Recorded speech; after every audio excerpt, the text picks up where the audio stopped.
Da.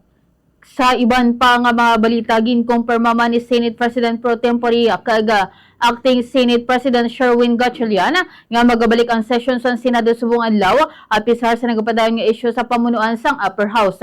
Suno kay Gatchalian, magapabili ng hugot nga seguridad sa Senado lakip na ang pagpatuman sang no visitor policy, bilil ilang kabahin sa mga tikang may kaangtanan man sa report nga pamahog sa seguridad sa National Bureau of Investigation o kon NBI.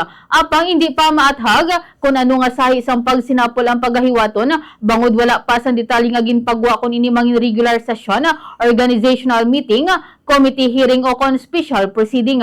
Samtang nagapadayon naman ang debate sa liderato sang Senado matapos ginpanindugan ni Senate President Alan Peter Cayetano nga bastante na ang boto sang 13 ka mga senador agud mabalidate ang pagpili sa presidente sang Senado. Bangod sini, ginaulat na lang sang publiko kung paano mag-function ang Senado sa tion man nga mag-convene na iniya.